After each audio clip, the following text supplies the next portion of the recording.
الحمد لله رب العالمين، واشهد ان لا اله الا الله وحده لا شريك له، واشهد ان محمدا عبده ورسوله صلى الله عليه وعلى اله واصحابه ومن سار على نهجه وتمسك بسنته واقتفى اثاره الى يوم الدين وسلم تسليما كثيرا. اما بعد، اللهم علمنا ما ينفعنا وانفعنا بما علمتنا، اللهم اشرح بالعلم صدورنا ونور قلوبنا وصح به أجسادنا، إنك على كل شيء قدير. اللهم أصلح لنا شأننا كله ولا تكلنا إلى أنفسنا طرفة عين. اللهم زدنا علما وارزقنا فهما.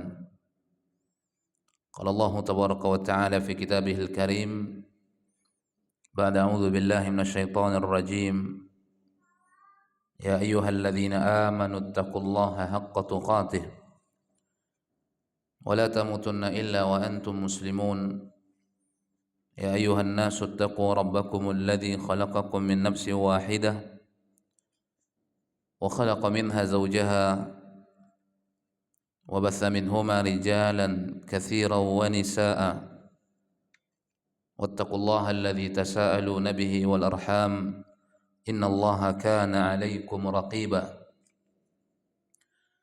يا أيها الذين آمنوا اتقوا الله وقولوا قولا سديدا يصلح لكم أعمالكم ويغفر لكم ذنوبكم ومن يطع الله ورسوله فقد فاز فوزا عظيما.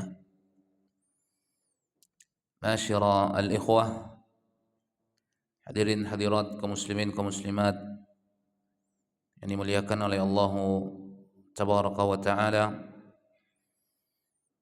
marilah senantiasa kita memuji Allah subhanahu wa taala atas limpahan nikmat karunia yang tiada henti-hentinya dicurahkan, dilimpahkan oleh Allah azza wa jalla. Dengan itulah kita bisa sama-sama berkumpul di tempat yang mulia ini, datang ke rumah di antara rumah-rumah Allah tabaraka wa taala, pertama dengan tujuan memenuhi panggilan azan, melaksanakan kewajiban kita selaku sebagai seorang beriman yang mengislamkan dirinya kepada Allah tabaraka wa taala, menegakkan kewajiban salat, perintah yang sangat tinggi kedudukannya di dalam Islam. Kedudukannya setelah syahadatu an la ilaha illallah wa anna Muhammadar Rasulullah.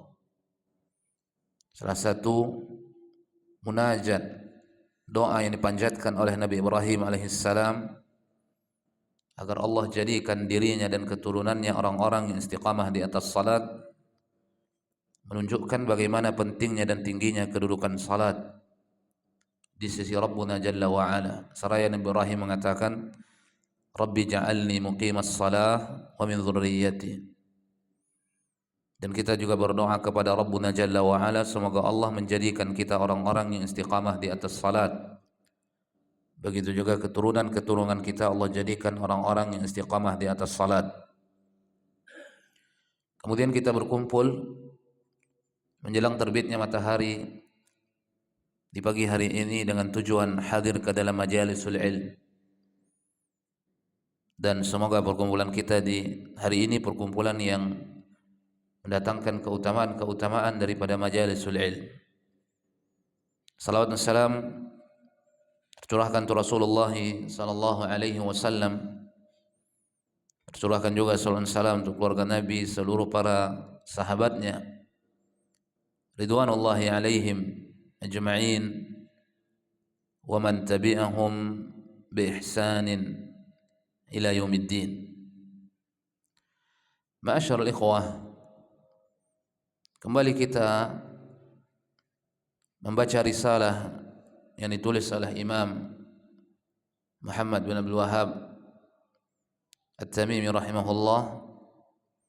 Begitu juga ta'liq yang ditulis oleh Syekh Abdul Razak Al-Abbad Al-Badr hafizahullah wafaqahu ila kulli khair, tentang ta'liqat yang beliau tulis terhadap risalah wajibuna nahwa ma amarana Allahu bih, kewajiban-kewajiban kita terhadap perintah-perintah Allah Subhanahu wa taala.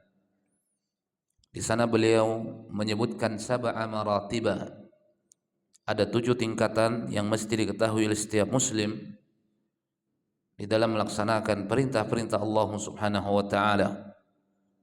Dan kita sudah sampai kepada al-martabatu as-sabi'ah, tingkatan yang ketujuh, as-sabatu 'alal haqqi wal khawfu min su'il khatimah. Liqaulihi sallallahu alaihi wasallam, inna minkum man ya'malu bi'amali ahli al-jannah wa yukhtam lahu bi'amali ahli an-nar. Wa hadhihi aidan min a'zami ma yakhafu minhu as-salihun wa hiya qalilun fi zamanina, fattafakkuru fi hali alladhi ta'rifu min an-nas fi hadha wa ghayrihi yadulluka ala syai'in katsir tajhaluhu wallahu a'lam. Poin yang ketujuh yang beliau sebutkan, ats-tsabatu 'alal haqq, berusaha istiqamah di atas kebenaran-kebenaran, ilmu yang kita pelajari, kemudian ilmu yang kita cintai, perintah yang kita cintai, kemudian perintah yang dimana kita telah bertekad untuk mengamalkannya, kemudian perintah yang kita amalkan dan kita amalkan ala wajhi sunnah wal ikhlas, dengan hati yang ikhlas sesuai dengan bimbingan Nabi Muhammad sallallahu alaihi wasallam. Kemudian kita jauhkan diri kita dari seluruh sesuatu yang bisa menghancurkan amalan-amalan kita, at-tahdzir min muhbitatil amal. Kemudian yang terakhir, ats-tsabatu 'alal haqqi wal khawfu min su'il khatimah, berusaha istiqamah di atas perintah-perintah itu, kemudian takut dari su'ul khatimah. Dan kita sampai kepada ta'liq yang ditulis oleh Syekh Abdul Razak, yaitu tentang memperbanyak doa. Nah, salah satu daripada sarana, wasilah, jembatan yang dengannya biiznillah Rabbuna Jalla wa Ala menjadikan kita seorang hamba yang istiqamah 'alal haqqi wal huda, di atas petunjuk-petunjuk dan di atas kebenaran-kebenaran, wasabilu dzalika biddu'a, jalan menuju kepada itu semua adalah memperbanyak doa kepada Nabi sallallahu alaihi wa alihi wasallam. Maka Nabi sallallahu alaihi wasallam mengatakan, ya muqallibal qulub tsabbit qalbi ala dinik, tsabbit qalbi ala dinik, ya muqallibal qulub, wahai zat yang membolak-balikkan hati manusia, tsabbit qalbi ala dinik, teguhkan hatiku di atas agamamu, tsabbit qalbi ala ta'atik, teguhkan hatiku ya Allah di atas ketaatan kepadamu. Dan ini diulang-ulang oleh Nabi sallallahu alaihi wasallam. Di antara doa yang banyak dipanjatkan oleh Nabi sallallahu alaihi wasallam. Begitu Ummu Salamah sering mendengarkan ucapan itu dari Nabi SAW dan sering mendengarkan doa itu dari Nabi, maka Ummu Salamah bertanya kepada Nabi SAW, ya Rasulullah, ma aktsaru du'aik ya muqallibal qulub tsabbit qalbi ala dinik. Ya Rasulullah, aku sering mendengar engkau mengatakan di dalam doamu, ya muqallibal qulub tsabbit qalbi ala dinik. Nabi SAW berkata kepada Ummu Salamah, ya Umma Salamah, innahu laysa adamiyun illa wa qalbuhu baina asabi'aini min asabi'ir rahman, min asabi'illah, faman syaa aqama wa man syaa azagha. Lalu Nabi mengatakan kepada Ummu Salamah, ya Umma Salamah, tidaklah seorang manusia melainkan hatinya di antara dua jari, di antara jari jemari Allah Tabaraka wa Ta'ala. Faman syaa'a aqama, barang siapa yang Allah inginkan istiqamah, Allah jadikan seorang itu istiqamah. Istaqama 'alal haqqi wal huda. Maka seorang itu pun istiqamah, kuat di atas petunjuk kebenaran. Waman syaa'a azagha. Tapi ketika Rabbuna Jalla wa Ala menginginkan seorang itu tergelincir dari kebenaran, maka Allah jadikan seorang itu tergelincir. Dan sebab-sebab semuanya ditunjukkan oleh Allah Tabaraka wa Ta'ala. Seorang hamba diberikan pendengaran, diberikan penglihatan, diberikan hati, diberikan pemikiran, diberikan kekuatan oleh Rabbuna Jalla wa Ala. Maka bagi siapa yang ingin mendapatkan petunjuk, carilah petunjuk itu. Barang siapa yang mencari petunjuk akan diberikan petunjuk oleh Allah Jalla wa Ala. Allah Tabaraka wa Ta'ala mengatakan, wallazina ihtadaw zadahum huda. Janji dari Allah Subhanahu wa Ta'ala. Barang siapa yang meminta petunjuk, diminta petunjuk kepada Allah Tabaraka wa Ta'ala. Barang siapa yang mengharapkan petunjuk dari Allah Subhanahu wa Ta'ala, walladzina ihtadaw zadahum huda, maka Allah akan berikan dia petunjuk. Walladzina jahadu fina lanahdiyannahum subulana. Orang-orang yang bersungguh-sungguh berjalan di atas jalan kami, akan kami tunjukkan jalan kami kepada mereka. Diberikan jalan oleh Allah Tabaraka wa Ta'ala, diberikan sarana, diberikan wasilah, jembatan oleh Allah Subhanahu wa Ta'ala. Oleh karenanya ma'asyiral ikhwah yang dimuliakan oleh Allah Tabaraka wa Ta'ala, su'ul khatimah merupakan sesuatu yang sangat ditakutkan oleh orang-orang saleh. Sebagaimana hadis yang juga kita sampaikan pada pertemuan yang telah berlalu, di mana Nabi SAW mengatakan, inna ahadakum la ya'malu bi amali ahli al-jannah hatta ma yakunu bainahu wa bainaha illa dhira' fayasbiqu alaihi al-kitab fayamalu bi amali ahli an-nar fayadkhuluha. Sesungguhnya seorang kalian, kata Nabi, la ya'malu bi amali ahli al-jannah, beramal dengan amalan-amalan penduduk surga. Tidak ada jarak antara dia dengan surga melainkan satu hasta, kata Nabi. Saking lamanya dia beramal dengan amalan-amalan penduduk surga. Fayasbiqu alaihi alkitab. Ternyata catatan amalannya berkata lain. Fayamalu bi amali ahli nari fayadkhuluha. Dia beramal dengan amalan-amalan penduduk neraka sehingga dia masuk ke dalam neraka. Su'ul khatimah. Maka seorang muslim berusaha istiqamah dan meminta istiqamah itu kepada Allah Tabaraka wa Ta'ala sehingga Allah wafatkan dia di atas husnul khatimah. Kemudian kita lanjutkan. Syekh Abdul Razak mengatakan, wa jaa fi sahihaini anna nabiyyana sallallahu alaihi wasallam kana yaqulu fi du'a'i. Begitu juga disebutkan di dalam kitab Sahihain Imam Bukhari, Imam Muslim, di antara doa yang dipanjatkan oleh Nabi sallallahu alaihi wasallam di dalam perkara ini menunjukkan bagaimana pentingnya istiqamah dan bagaimana bahayanya su'ul khatimah. Nabi sallallahu alaihi wasallam memanjatkan di dalam doanya yang dikeluarkan oleh Imam Bukhari, Imam Muslim, Allahumma laka aslamtu wa bika amantu wa alaika tawakkaltu wa ilaika anabtu wa bika khasamtu.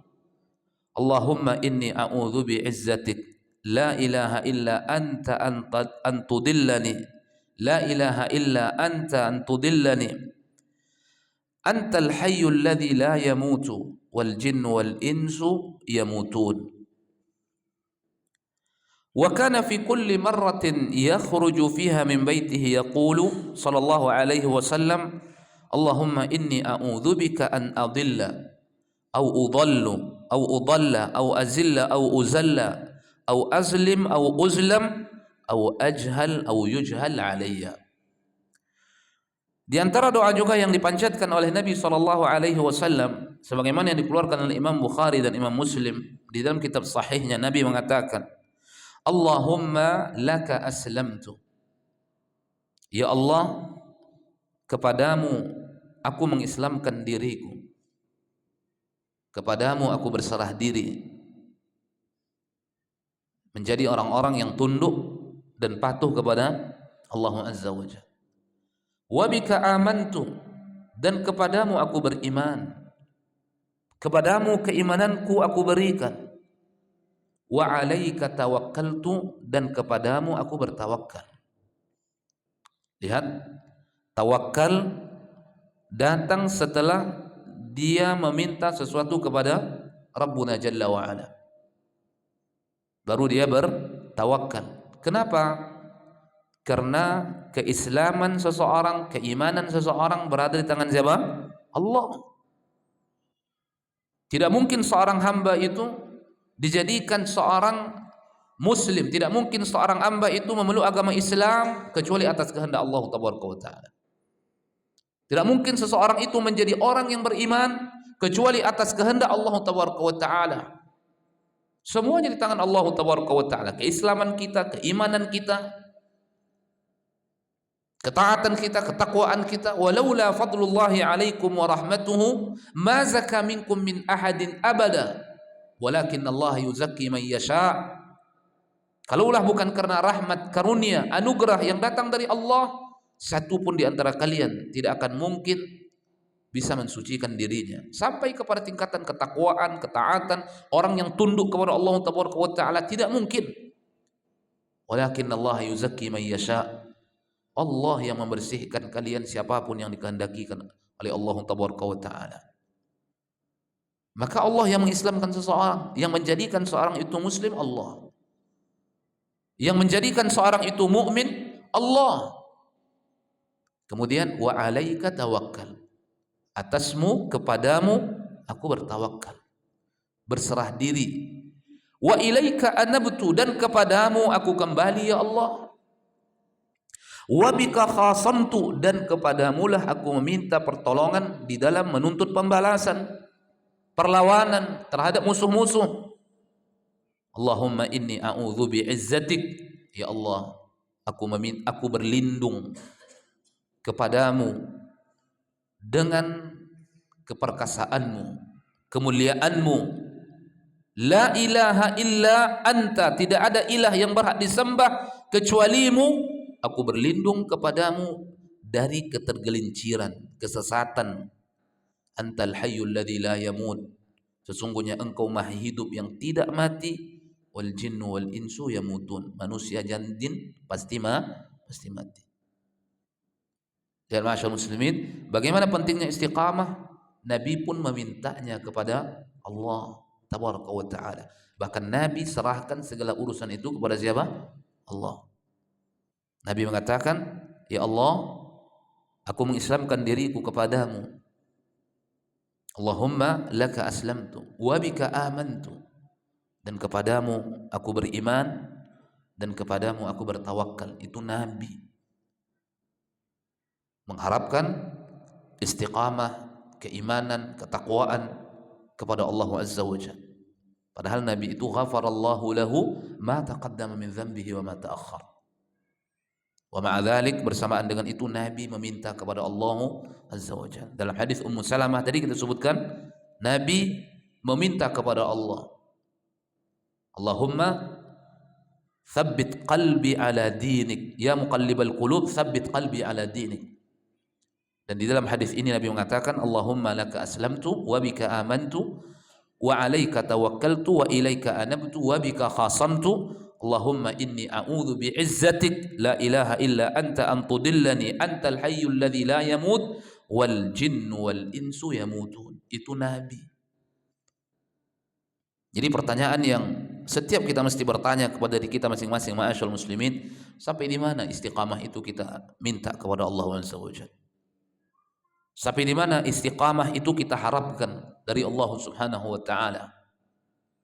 Atau setiap iyadzan billah kita melakukan pelanggaran di dalam Islam, kita tidak menganggap itu sesuatu yang besar dan kita tidak mengharapkan istiqamah kepada Allah Azza wa Jalla. Iyadzan billah.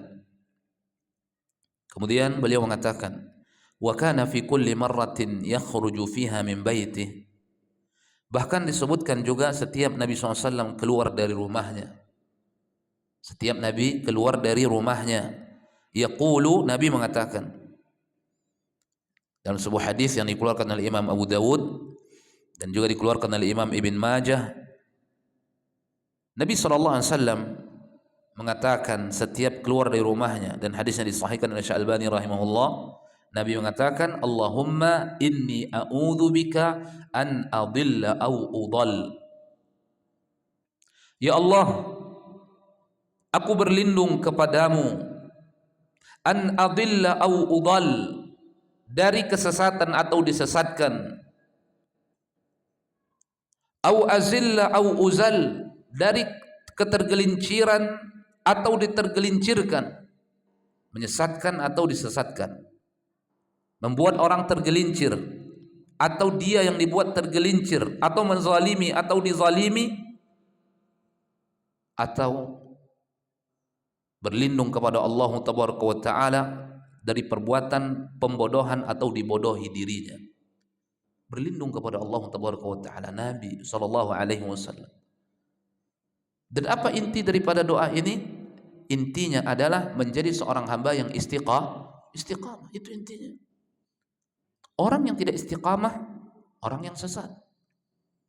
Orang yang tidak istiqamah berarti dia tergelincir. Orang yang tidak istiqamah berarti dia melakukan kezaliman. Orang yang tidak istiqamah berarti dia melakukan pembodohan. Kalau tidak dia yang melakukan, berarti dia yang dilakukan perbuatan itu untuknya. Dan itu keluar dari jalur istiqamah. Dan itulah yang selalu berlindung darinya Nabi Muhammad SAW, berharap kepada Rabbuna Jalla wa Ala. Itu menunjukkan apa? Bahayanya su'ul khatimah. Wa dzalika minhu yakhafus salihun. Itulah sesuatu yang selalu ditakuti oleh orang-orang saleh. Bahkan tidak hanya orang-orang saleh, selain daripada para nabi itu sendiri mendambakan istiqamah kepada Allah Tabaraka wa Ta'ala, mengharapkan istiqamah kepada Rabbuna Jalla wa Ala, dan takut dari su'ul khatimah. Nabi berdoa didengar oleh Ummu Salamah. Bahkan Nabi mengembalikan segala urusannya kepada Allah Tabaraka wa Ta'ala. Sekurang-kurangnya ada 2 hadis yang disebutkan oleh beliau yang datang dari Ummu Salamah, meminta kepada Allah Tabaraka wa Ta'ala agar Allah teguhkan jiwanya di atas ketaatan, di atas agama, dan didengar oleh Ummu Salamah. Sering Nabi manjatkan ucapan itu. Kemudian hadis Ummu Salamah juga, setiap Nabi keluar rumah, Nabi tidak pernah lumpang mengucapkan Allahumma inni a'udzu bika, Allahumma inni a'udzu bika an adilla au udall, sampai akhir. Itu menunjukkan bagaimana pentingnya istiqamah. Hanya 2 kemungkinan saja.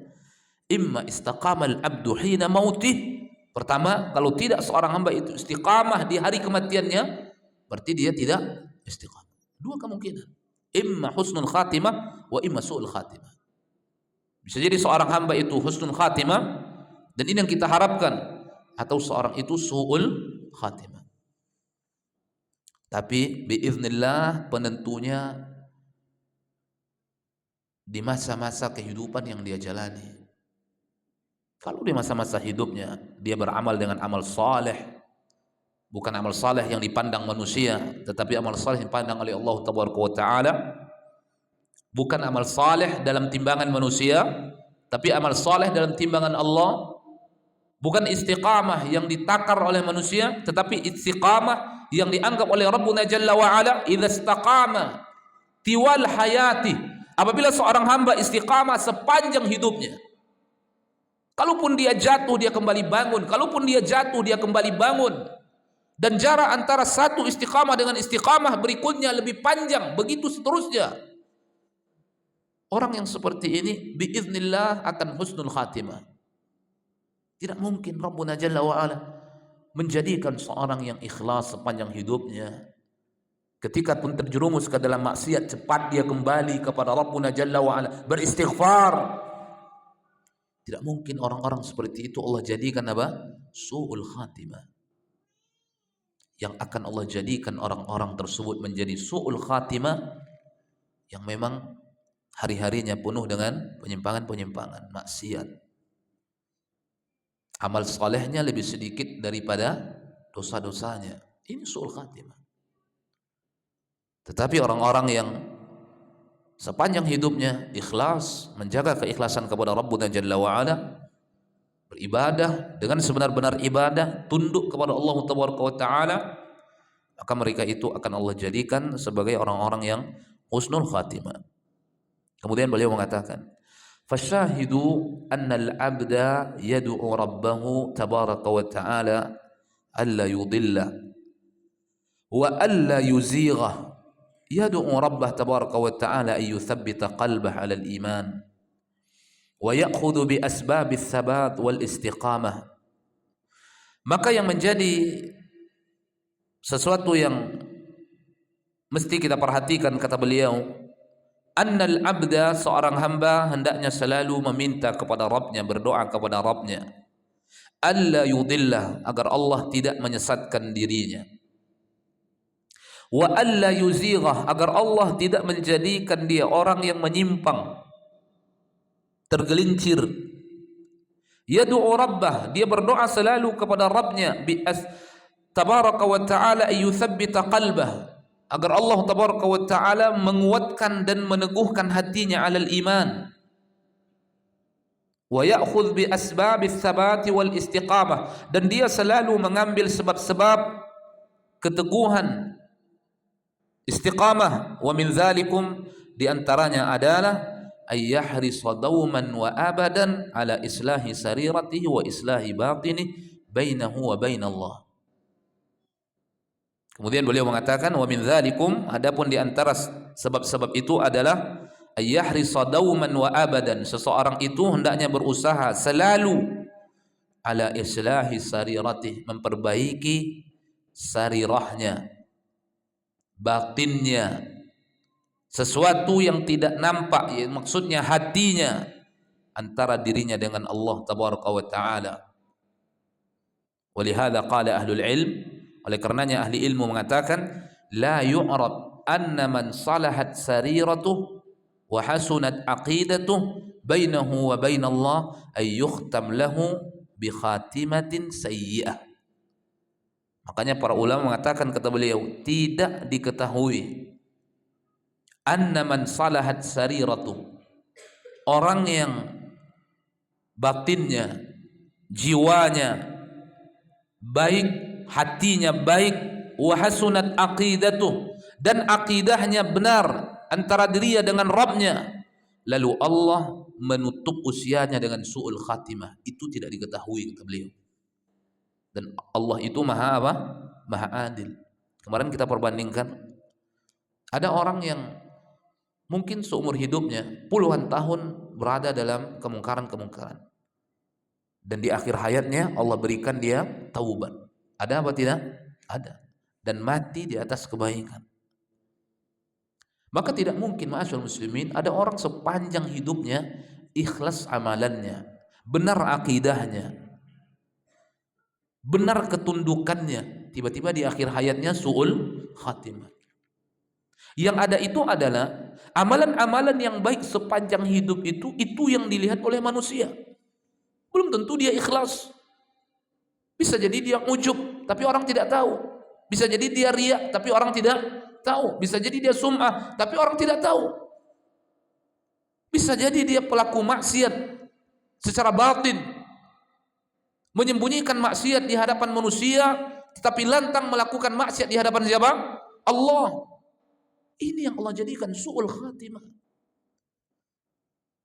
Adapun orang yang sudah berusaha menjadi hamba yang mustaqim, hamba yang tunduk dan patuh, dan mengikhlaskan hatinya selalu kepada Allah, apa kata beliau? Lam yu'rab, tidak akan diketahui seorang itu menjadi su'ul khatimah. Makanya Nabi SAW menyebutkan dalam sebuah hadis itu, fima yabdu linnas, amalan-amalan saleh yang dia lakukan sepanjang hidupnya itu atas dasar hanya pengetahuan manusia, bukan Allah yang menilainya. Tapi ternyata pelaku maksiat secara batin di belakang manusia ternyata menyimpan penyimpangan-penyimpangan, penyakit-penyakit hati, Zahir yang dilihat oleh manusia saleh, tapi tidak saleh di sisi siapa? Allah tabaraka wa taala. Tapi orang yang sudah saleh di sisi Allah sepanjang hidupnya, lalu Allah katakan dia seorang yang ikhlas, lalu tiba-tiba di ujung hayatnya menjadi apa? Su'ul khatimah. Apa kata para ulama? Lam yu'rab. Itu tidak akan diketahui, dan bukan seperti itu pemahaman yang dipahami oleh para ulama kita. Kalau sekiranya ada orang saleh yang terlihat secara zahir tapi su'ul khatimah, kesolehannya perlu dipertanyakan. Jangan-jangan kesolehan hanya yang tampak di hadapan manusia yang diisi dengan kemaksiatan-kemaksiatan, tetapi manusia tidak tahu. Karena Allah itu maha adil. Makanya beliau mengatakan, la yu'rab anna man salahat sariratuhu wa hasunat aqidatuhu bainahu wa bainallah ay yukhtam lahu bi khatimatin sayyi'ah.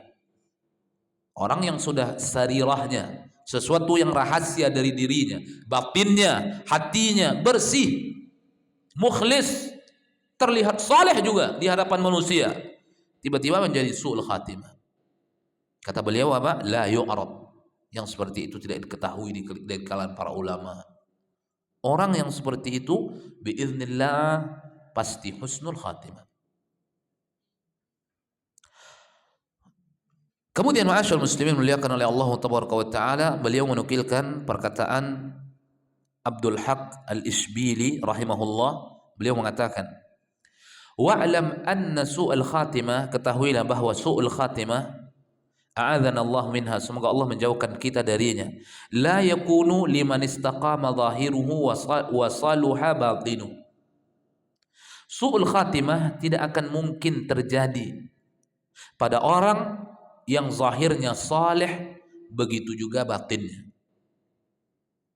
Yang zahirnya saleh, begitu juga batin. Yang zahirnya istiqamah, datang ke masjid, menunaikan amar ma'ruf, melakukan nahi mungkar, lisannya terjaga, kathirul azkar, banyak berzikir, hadir dalam majalisul ilm.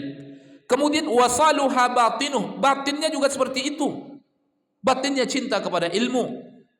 Di masjid dia melakukan salat, di rumah dia melakukan apa? Salat. Di hadapan orang dia menjaga lisannya, di belakang orang juga menjaga apa? Lisannya. Orang yang seperti itu, kata beliau apa? La yakunu liman istaqama zahiru. Orang yang seperti itu tidak akan mungkin su'ul khatimah. Maka kita butuh selalu memperbaiki apa? Zahir, begitu juga batin kita. Tidak hanya zahir. Wa innama takunu liman kana lahu fasadun fil aqli aw israrun 'alal kaba'ir wa iqdamun 'alal 'adha'im farubbama ghalaba dhalika 'alaihi hatta yanzila bihil maut qabla at-taubah. Kemudian beliau mengatakan, tetapi su'ul khatimah itu bisa menimpa seseorang yang punya kerusakan di dalam akalnya. Au israrun 'alal kaba'ir, atau terus-menerus melakukan dosa-dosa besar. Tapi manusia tidak tahu. Karena yang tampak di hadapan manusia kesolehan, kebaikan. Bisa jadi manusia tidak tahu kerusakan di dalam akalnya, tidak menerima syariat, tidak menerima ketentuan Rabbuna Jalla wa Ala, tidak senang dengan hukum-hukum yang ditetapkan oleh Allah, yang ditetapkan oleh Nabi sallallahu alaihi wasallam. Au israrun 'alal kaba'ir, atau terus-menerus melakukan dosa besar. Wa iqdam 'alal 'adha'im, berani melakukan sesuatu perkara-perkara yang besar dari kemungkaran-kemungkaran. Farubbama ghalaba dzalika 'alaihi, kalah dia oleh perbuatan-perbuatannya itu sampai mati atau sampai datang kepadanya kematian dan dia belum sempat bertaubat. Su'ul khatimah.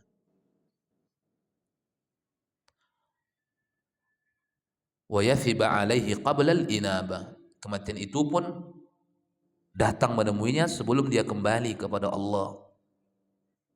Maka orang-orang yang seperti inilah akan menjadi orang-orang su'ul khatimah. Makanya para ulama itu sibuk memperbaiki zahir dan batin. Sibuk memperbaiki zahir dan batin. Begitu ternyata tergelincir, cepat kembalinya kepada Allah. Karena kalau sampai kepada tingkatan suci tidak ada siapapun kecuali para nabi dan para rasul. Selain para nabi dan para rasul pasti terjerumus ke dalam dosa, kemungkaran, maksiat. Tapi bedanya antara orang yang bersih jiwanya dengan orang yang tidak bersih, orang yang tidak bersih jiwanya betah lama-lama berada dalam kemaksiatan. Itu bedanya. Sehingga sulit bertaubat. Belum sempat bertaubat kematian sudah datang. Tapi orang yang bersih zahir batinnya bukan tidak terjerumus ke dalam maksiat, terjerumus ke dalam maksiat, tapi cepat kembali kepada Allah. Dan mereka tidak betah-betah berada dalam maksiat, dipecut oleh maksiat itu. Bukan tidak ada maksiat yang dilakukan, ma'asyarul muslimin. Hatta ashabu Rasulillah, sampai pun sahabat Nabi ridwanullahi alaihim, orang yang sudah dijamin keridhaan atas mereka. Kalau kita baca Al-Quran, kita akan mendapatkan pujian untuk para sahabat sangat banyak sekali. Sangat banyak. Seluruh sahabat dipuji oleh Allah Ta'ala. Karena Allah menyebutkan secara umum. Was-sabiquna al-awwalun minal muhajirina wal ansar. Itu kan Allah tidak sebut satu-satu. Muhajir, ansar, itulah sahabat. Banyak mereka. Allah tidak sebut satu-satu. Oh, yang Allah ridhoi hanya Abu Bakar, hanya Umar, hanya Uthman, hanya Ali, hanya Ashrah al-Bashirin bil Jannah. Kan tidak seperti itu. Allah mengatakan as-sabiqun al-awwalun minal muhajirin wal ansar. Semuanya. Kemudian minal mu'minina rijalun sadaqu ma'ahadullah alaih, faminhum man qadha nahbah, wa minhum man yantazir, wa ma baddalu tabdila. Sahabat Nabi SAW, Muhammadur Rasulullah walladzina ma'ahu asyidda'u 'alal kuffar ruhama'u bainahum. Itu sahabat Nabi. Allah tidak sebut satu-satu. Pujian untuk para sahabat. Tapi disebutkan dalam sebagian riwayat, sebagian mereka terjerumus ke dalam apa? Ke dalam dosa, kemungkaran. Seperti Ma'if terjerumus ke dalam fahisha. Khamidiyah terjerumus ke dalam fahisha. Seperti Ka'ab bin Malik dan dua sahabatnya terjerumus ke dalam pelanggaran, tidak ikut perang Tabuk, berpaling dari perang Tabuk. Yang menjadikan Nabi marah kepada mereka ketika itu, bahkan Nabi tidak mau berbicara kepada sahabat-sahabat ini. Tapi endingnya lihat bagaimana penyesalan mereka terhadap dosa yang mereka lakukan. Ada di antara sahabat juga yang pernah membocorkan rahasia Nabi SAW dalam surah Al-Mumtahanah. Allah sebutkan. Bahkan Umar mengatakan apa? Ya Rasulullah, biarkan aku penggal lehernya ya Rasulullah. Karena membocorkan rahasia. Rahasia besar dalam peristiwa sebelum datangnya Nabi SAW melakukan Fathu Makkah. Begitu ditanya oleh Nabi, karena malaikat Jibril alaihissalam memberitahukan, dipanggil oleh Nabi SAW. Nabi mengatakan, kenapa engkau lakukan pembocoran rahasia ini? Seorang sahabat radhiyallahu an, maka dia katakan, ya Rasulullah, jangan engkau terburu-buru menilaiku ya Rasulullah. Aku tidak ada niat yang buruk, tapi aku masih memiliki keluarga di kota Mekah ya Rasulullah. Dan aku masih merindukan mereka, sayang kepada mereka.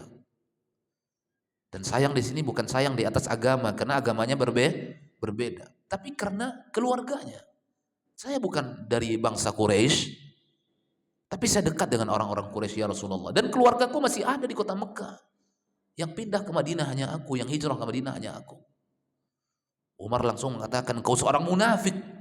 Ya Rasulullah, biarkan aku penggal lehernya. Tapi Nabi mencegahnya. Diampuni oleh Nabi SAW kesalahannya. Itu disebutkan dalam surah Al-Mumtahanah oleh Allah Ta'ala. Apa kata Nabi kepada Umar? Nabi mengatakan, ya Umar, tidakkah engkau mengingat apa yang Allah sebut kepada sahabat yang ikut perang Badar? Saudaramu ini ikut perang Badar, tapi dia ketika itu tersalah gitu. Dia ikut perang Badar, dan Rabbmu telah mengatakan kepada orang yang ikut perang Badar, i'malu ma syi'tum fa inni qad ghafartu lakum. Lakukan apapun yang kalian inginkan, sesungguhnya aku telah memberikan kalian ampunan, kata Allah Taala. tapi tergelincir ketika itu, tersalah, dan itu diampuni oleh Nabi, dimaafkan oleh Nabi SAW. Jadi bukan orang yang tidak melakukan kesalahan, bukan orang yang tidak melakukan dosa, tapi orang yang takut melakukan dosa. Begitu terjerumus melakukan dosa, cepat mereka kembali. Itu orang yang bersih hatinya.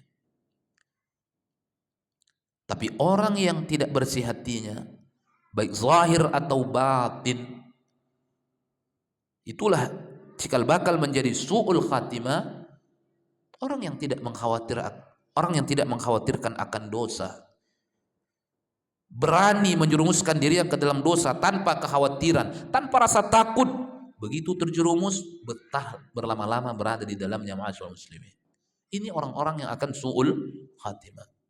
Makanya beliau mengatakan tadi, wa innama takunu liman kana lahu fasadun fil aqli. Su'ul khatimah akan didapatkan oleh orang-orang yang punya kerusakan di dalam akalnya, atau terus-menerus melakukan dosa besar, atau berani melakukan kemungkaran, kemaksiatan, lancang terhadapnya, sehingga hal itu mengalahkan dirinya sampai datang kepadanya kematian sebelum dia sempat bertobat.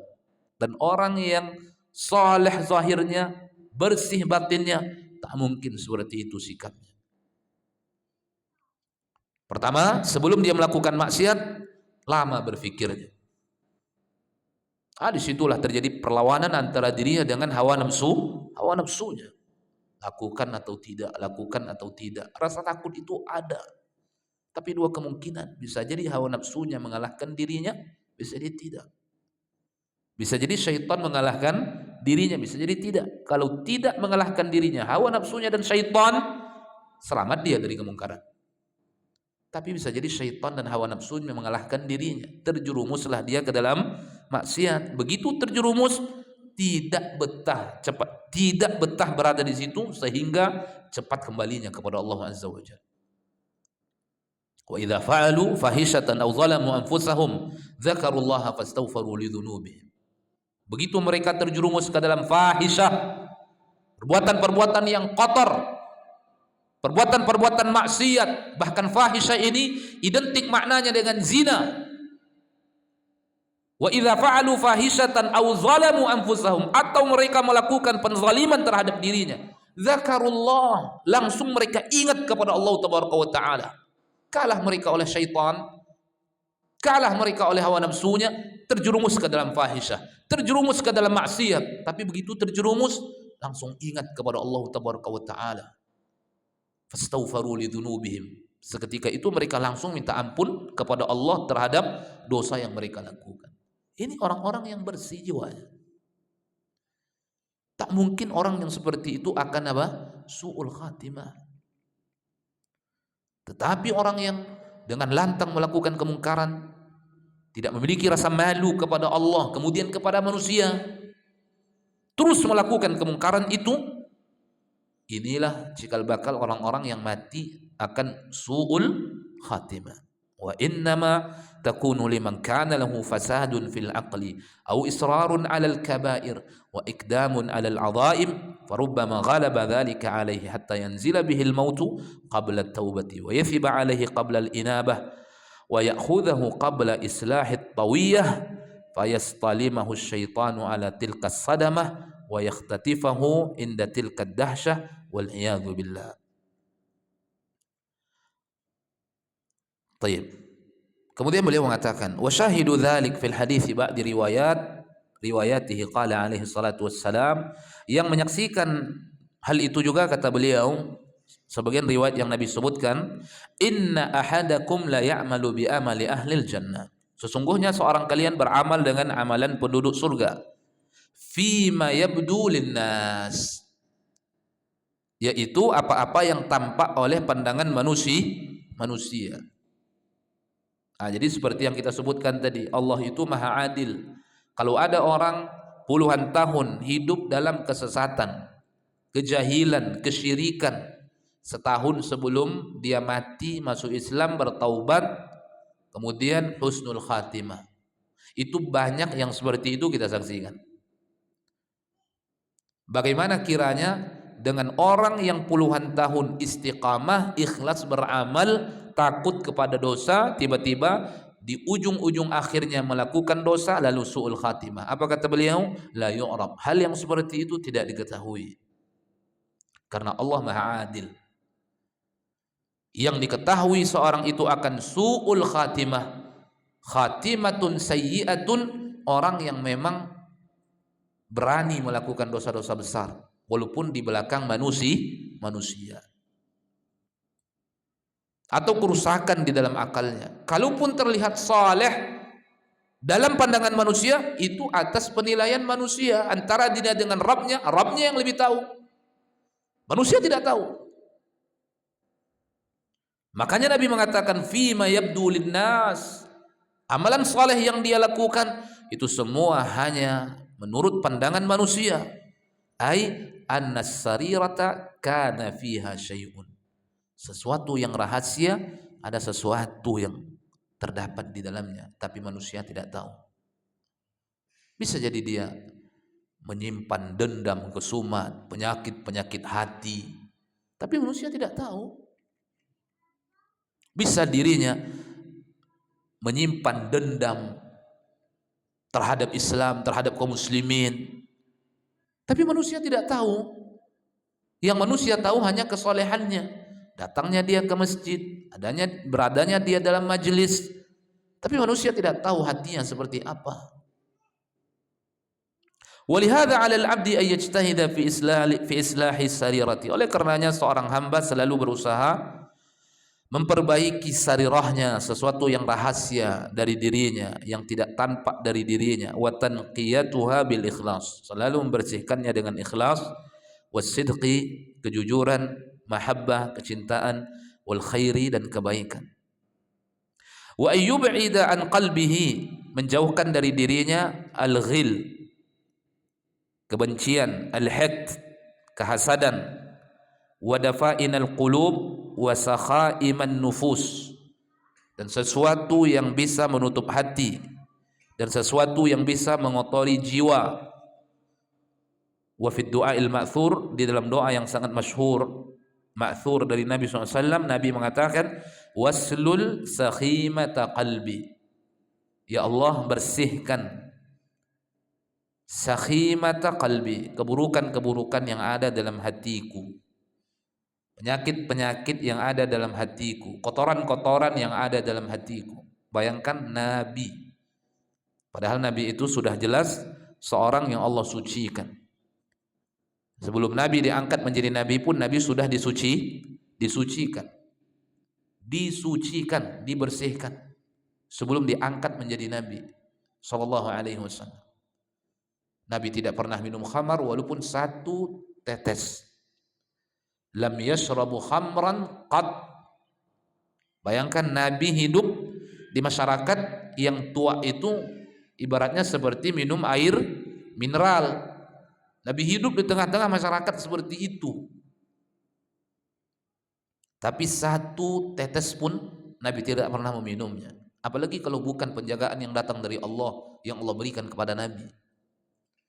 Nabi tidak pernah menyembah berhala, yang dia hidup pada masyarakat yang bermacam-macam penghambaannya kepada sesembahan yang mereka berikan. Menyembah batu, menyembah pohon, menyembah berhala, menyembah matahari, menyembah para nabi, menyembah para malaikat. Itu disebutkan. Anna Nabiya sallallahu alaihi wasallam zahara ala unasin kanu mutafarriqina fi ibadatihim. Nabi itu muncul di tengah-tengah masyarakat yang sesembahan mereka itu beraneka ragam. Ada yang menyembah malaikat, ada yang menyembah nabi, ada yang menyembah matahari, menyembah bulan, menyembah batu, menyembah pohon, menyembah wali. Orang yang mereka anggap soleh, kemudian mereka sembah. Ghulu. Nabi muncul di tengah-tengah masyarakat seperti itu. Walaupun tidak semuanya, tapi sesuatu yang mendominasi, sesuatu yang lebih banyak terlihat. Kendati pun demikian, tidak ada satu penyimpangan pun dilakukan oleh Nabi. Itu dari mana kalau bukan penjagaan dari siapa? Allah. Jadi sebelum Nabi diangkat Nabiyan wa Rasulan, Nabi itu sudah dibersihkan, dijaga oleh Rabbuna Jalla wa Ala, menunjukkan bagaimana pentingnya kebersihan hati, batin, sarirah. Nabi itu meminta kepada Rabbnya, waslul sakhimata qalbi, ya Allah, bersihkan penyakit-penyakit hati, kata Nabi. Padahal tidak ada. Itu menunjukkan bagaimana pentingnya seorang itu ekstra mesti menjaga sarirahnya, batinnya. Di samping seorang itu juga menjaga zahirnya. Jadi zahir di mata manusia, kita itu melakukan kebaikan, batin kita itu mesti juga seperti itu. Fayuslihul abdu batinah wa yad'u rabbahu tabaraka wa ta'ala. Dan hendaknya seseorang itu selalu memperbaiki batinnya dan meminta kepada Allah tabaraka wa ta'ala ayyuthabbitahu 'alal haqqi wal huda, meneguhkan dia di atas petunjuk dan kebaikan-kebaikan. Wa ayyuhyiyahu musliman, Allah hidupkan dia menjadi seorang muslim. Wa ayyatawaffahu mu'minan, Allah wafatkan dia di atas keimanan sebagai seorang mukmin. Wa ayyusliha lahu dinah, Allah perbaiki agamanya, kemudian Allah perbaiki dunianya, kemudian Allah perbaiki akhiratnya, tempat dia kembali. Wa yaj'alal hayata, Allah jadikan kehidupannya tempat menambah kebaikan-kebaikannya, dan Allah jadikan kematiannya waktu atau tempat di mana keburukannya sudah istirahat dirinya dari keburukan-keburukan itu. Wa fi hadzal ma'na da'awatun katsirah, maka dalam hal ini terdapat doa-doa yang sangat banyak dari Nabi sallallahu alaihi wasallam yang dipanjatkan selalu oleh Nabi sallallahu alaihi wasallam. Kemudian penutup beliau mengatakan, fa hadhihi umurun sab'ah, maka 7 perkara atau 7 tingkatan ini tajibu alaina, inilah menjadi sebuah kewajiban kita terhadap perintah-perintah Allah tabaraka wa taala. As'alullah al-karim rabbal arsyil azim, saya meminta kepada Allah tabaraka wa taala, kata beliau, rabbal arsyil azim, Rabbnya arasy yang agung, ayyuwaffiqana jami'an, agar Allah selalu memberikan taufik kepada kita untuk mewujudkan, wa yahdiyana sawa'as sabil, kemudian memberikan petunjuk kepada kita kepada jalan yang benar, wa yusliha lana sya'nana kullah, memperbaiki seluruh gerak-gerik urusan kita, wa alla yakilna ila anfusina tarfata ainin, agar Allah tidak menyandarkan kita kepada kita walaupun sekejap mata. Wa akhiru da'wana alhamdulillahirabbil alamin. Kemudian beliau tutup pembahasan kitab beliau ini. Maka inilah 7 ma'asyarul muslimin. Yang pertama adalah al-ilmu, marilah kita mengilmui perintah-perintah Allah Subhanahu wa taala. Kemudian yang kedua mahabbatuh, marilah kita mencintai perintah-perintah Allah Tabaraka wa taala. Kemudian yang ketiga al-azam, bertekad dengan tekad yang bulat untuk mengamalkan perintah-perintah. Kemudian yang keempat kita amalkan. Kemudian yang kelima kita amalkan sesuai dengan sunnah dan dengan hati yang ikhlas. Kemudian yang keenam menjauhkan diri dari seluruh sesuatu yang bisa menghancurkan dan membatalkan amalan-amalan yang telah kita lakukan. Kemudian yang terakhir, berusaha untuk menjadi hamba yang istiqamah dan takut dari su'ul khatimah. Mudah-mudahan 7 maratib yang telah kita sampaikan dan kita terangkan bermanfaat. Semoga Allah Tabaraka wa taala membimbing kita di atas ilmu dan amal, di atas sunnah-sunnah Nabi sallallahu alaihi wasallam. Wa akhiru da'wana alhamdulillahirabbil alamin. Assalamualaikum warahmatullahi wabarakatuh.